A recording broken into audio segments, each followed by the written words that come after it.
Mecánica del movimiento mandibular. El movimiento mandibular se lleva a cabo mediante una compleja serie de actividades de rotación y traslación tridimensionales interrelacionadas. Lo determinan las acciones combinadas y simultáneas de las dos articulaciones temporomandibulares. Aunque las articulaciones temporomandibulares no pueden funcionar con total independencia una de la otra, también es excepcional que actúen con movimientos simultáneos idénticos. Tipos de movimientos. En la articulación temporomandibular se dan dos tipos de movimientos: rotación y traslación. Vamos a hablar del movimiento de rotación.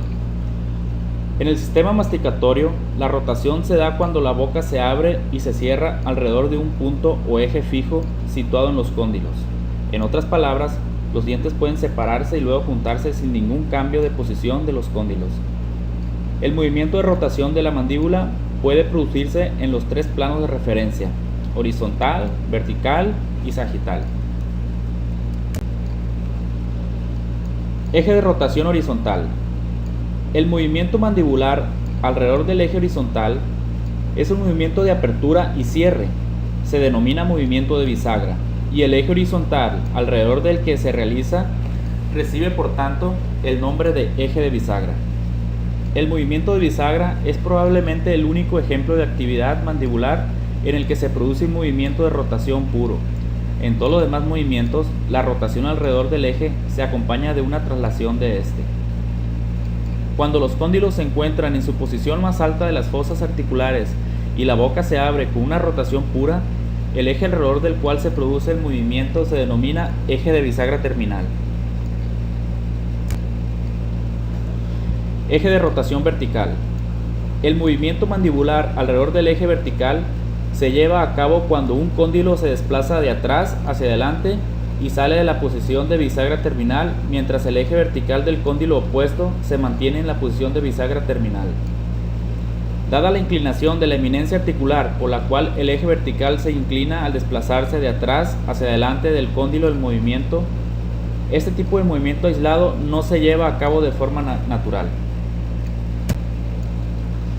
Eje de rotación sagital. El movimiento mandibular alrededor del eje sagital se realiza movimiento de traslación. La traslación puede definirse como un movimiento en el que cada punto del objeto que se mueve simultáneamente tiene la misma dirección y velocidad. En el sistema masticatorio se da cuando la mandíbula se desplaza de atrás hacia adelante, como ocurre en la protusión.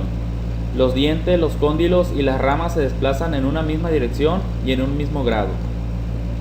La traslación se realiza dentro de la cavidad superior de la articulación, entre la superficie superior del disco articular e inferior de la fosa articular, es decir, entre el complejo disco cóndilo y la fosa articular. Movimientos bordeantes en un solo plano. El movimiento mandibular está limitado por los ligamentos y las superficies articulares de la articulación temporomandibular, así como por la morfología y la alineación de los dientes. Cuando la mandíbula se desplaza por la parte más externa de su margen de movimiento, se observan unos límites que pueden describirse y reproducirse denominados movimientos bordeantes. Movimientos bordeantes y funcionales en el plano sagital. En el movimiento mandibular que se observa en el plano sagital pueden distinguirse cuatro componentes diferenciados: bordeante de apertura posterior, bordeante de apertura anterior, bordeante de contacto superior y funcional. Movimientos bordeantes de apertura posterior. Los movimientos bordeantes de apertura posterior en el plano sagital se llevan a cabo en forma de movimientos de bisagra en dos etapas. En la primera, los cóndilos se estabilizan en sus posiciones más altas en las fosas articulares. La posición condilia más alta desde la cual puede darse un movimiento de eje de bisagra es la posición de relación céntrica. En la relación céntrica, la mandíbula puede girar alrededor del eje horizontal hasta una distancia de solo 20 a 25 milímetros, medida entre los bordes incisivos de los dientes incisivos maxilares y mandibulares. En este punto de la apertura, los ligamentos temporomandibulares se tensan y tras ello La ulterior apertura da lugar a una traslación anterior e inferior de los cóndilos. Con la traslación de los cóndilos, el eje de rotación de la mandíbula se desplaza hacia los cuerpos de las ramas, lo que da lugar a la segunda etapa del movimiento bordeante de apertura posterior. Movimientos bordeantes de apertura anterior. Cuando la mandíbula presenta una apertura máxima, el cierre acompañado de una contracción de los músculos pterigoideos laterales inferiores generará el movimiento bordeante de apertura anterior. En teoría, si los cóndilos estuvieran estabilizados en esta posición anterior, podría darse un movimiento de bisagra puro al pasar la mandíbula de la apertura máxima a la posición de protusión máxima mientras se cierra. Dado que la posición de protusión máxima en parte la determinan los ligamentos estilomandibulares, cuando se lleva a cabo el cierre, la tensión generada en estos ligamentos provoca un movimiento de los cóndilos de adelante hacia atrás. Mientras que los movimientos bordeantes antes comentados están limitados por los ligamentos, el movimiento bordeante de contacto superior lo determinan las características de las superficies oclusales de los dientes. Durante todo este movimiento hay un contacto dentario. Su delimitación precisa depende de el grado de variación entre la relación céntrica y la intercuspidación máxima, la pendiente de las vertientes cuspidias de los dientes posteriores, el grado de sobremordida vertical y horizontal de los dientes anteriores, la morfología lingual de los dientes anteriores maxilares, las relaciones interarcadas generadas de los dientes. En la posición de relación céntrica, los contactos dentarios normalmente se encuentran en uno o varios pares de dientes posteriores opuestos. El contacto dentario inicial en el cierre de bisagra terminal se realiza entre las vertientes mesiales de un diente maxilar y las vertientes distales de un diente mandibular. Si se aplica una fuerza muscular a la mandíbula, se llevará a cabo un movimiento de desplazamiento superoanterior hasta alcanzar la posición de intercuspidación. Además, este desplazamiento de la relación céntrica a la intercuspidación máxima puede tener un componente lateral. El deslizamiento de la relación céntrica a la posición intercuspidia se da aproximadamente en el 90% de la población y la distancia media es de 1,25 milímetros. En la posición de intercuspidación suelen hacer contacto los dientes anteriores antagonistas.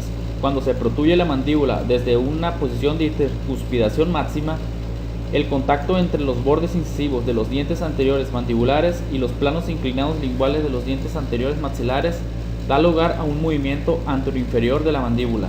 Este movimiento continúa hasta que los dientes anteriores maxilares y mandibulares se encuentran en una relación borde a borde, momento en el que se sigue un trayecto horizontal.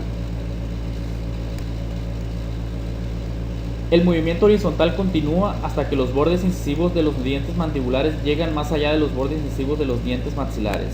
En este punto la mandíbula se desplaza en una dirección ascendente hasta que los dientes posteriores entran en contacto. Las superficies oclusales de los dientes posteriores dictan entonces el resto del trayecto hasta el movimiento de protrusión máxima, que llega a la parte más alta del movimiento bordeante de apertura anterior. Movimientos funcionales. Los movimientos funcionales se realizan durante la actividad funcional de la mandíbula. Generalmente se llevan a cabo dentro de los movimientos bordeantes y se consideran, por tanto, movimientos libres.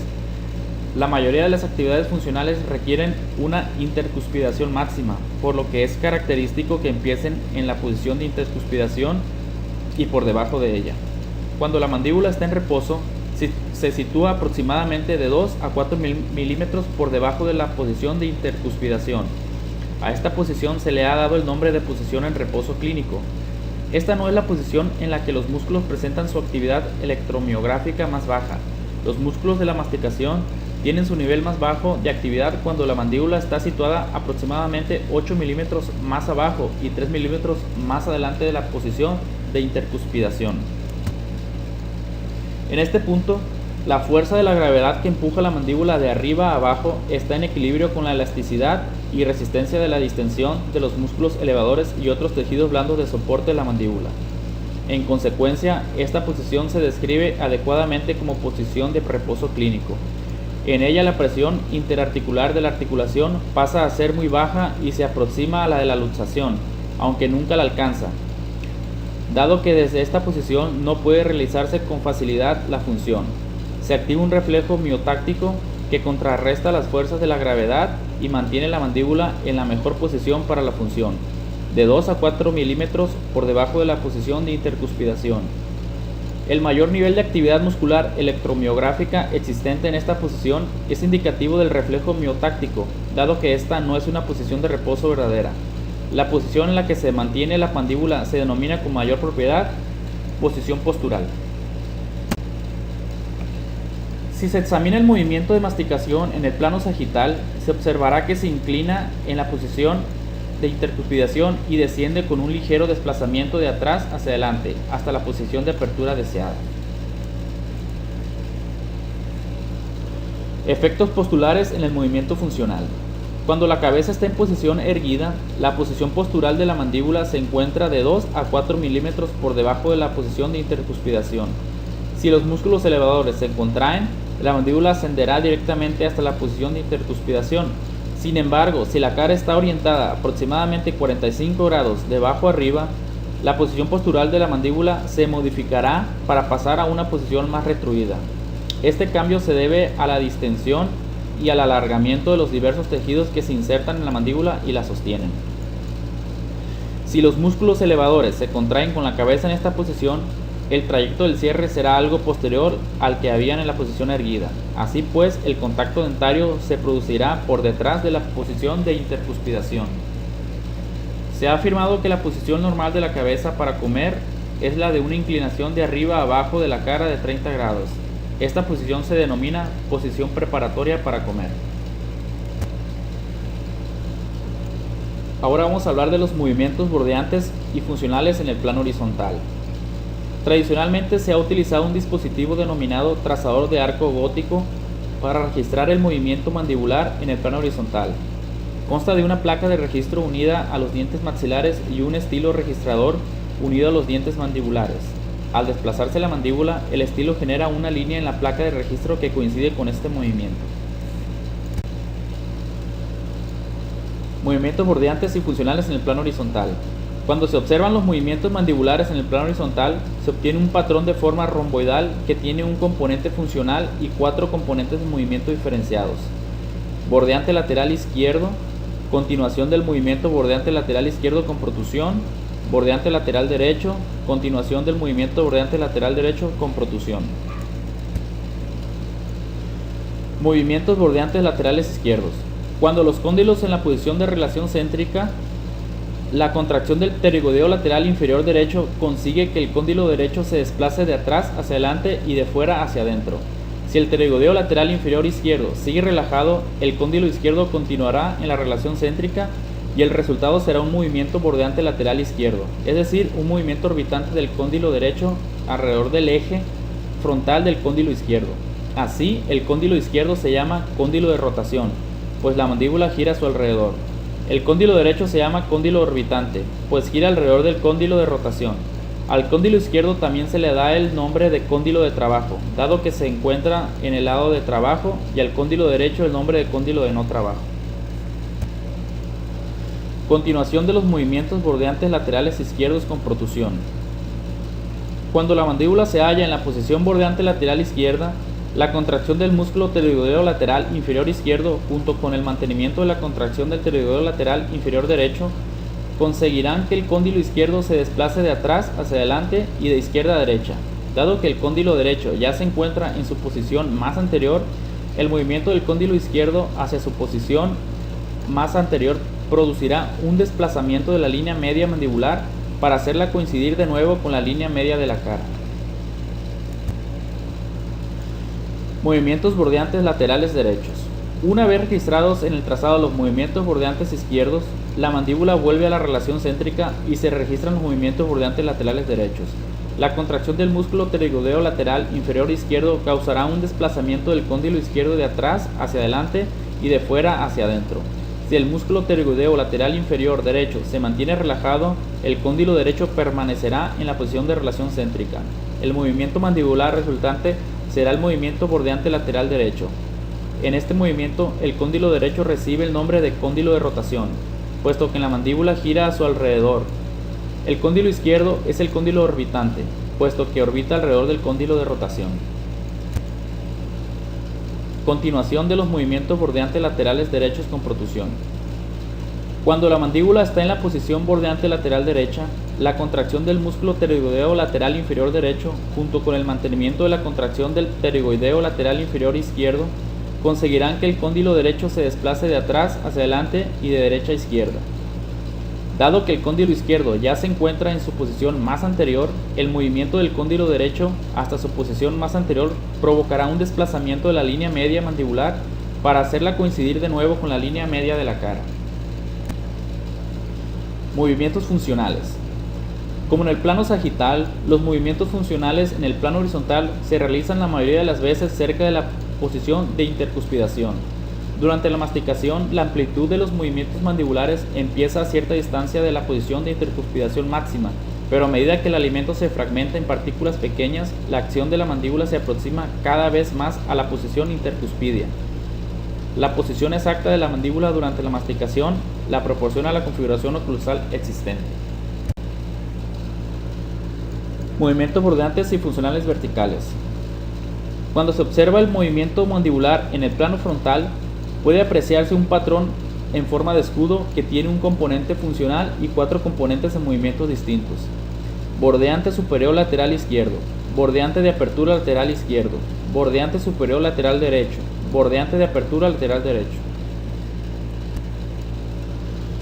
Movimientos bordeantes superiores laterales izquierdos. Con la mandíbula en intercuspidación máxima se efectúa el movimiento lateral de derecha a izquierda. Un dispositivo de registro mostrará que se genera un trayecto cóncavo de arriba a abajo. La naturaleza exacta de este trayecto la da la morfología y las relaciones. Movimientos de bordeantes de apertura lateral izquierdos. Desde la posición bordeante superior lateral izquierda máxima, un movimiento de apertura de la mandíbula realiza un trayecto convexo hacia afuera. Al aproximarse a la apertura máxima, los ligamentos se tensan y generan un movimiento de dirección medial que consigue que la línea media de la mandíbula se desplace de nuevo hasta coincidir con la línea media de la cara. Movimientos bordeantes superiores laterales derechos. Una vez registrado el movimiento bordeante frontal izquierdo, la mandíbula vuelve a la máxima intercuspidación. De esta posición se realiza un movimiento lateral hacia el lado derecho, similar al movimiento bordeante superior lateral izquierdo. Puede haber ligeras diferencias a causa de los contactos dentarios involucrados. Movimientos bordeantes de apertura lateral derechos. Desde la posición bordeante lateral derecha máxima, un movimiento de apertura de la mandíbula realiza un trayecto convexo de dentro hacia afuera similar al del movimiento de apertura izquierdo. Al aproximarse a la apertura máxima, los ligamentos se tensan y generan un movimiento de dirección medial que consigue que la línea mandibular se desplace hacia atrás hasta coincidir de nuevo con la línea media de la cara. Movimientos funcionales. Como en otros planos, los movimientos funcionales en el plano frontal empiezan y terminan en la posición de intercuspidación durante la masticación. La mandíbula desciende directamente de arriba a abajo hasta alcanzar la apertura deseada. A continuación se desplaza hacia el lado del que se coloca el bolo alimentario y asciende. Al aproximarse a la intercuspidación máxima, el bolo se fragmenta entre los dientes opuestos. En el último milímetro de cierre, la mandíbula rápidamente vuelve a la posición de intercuspidación.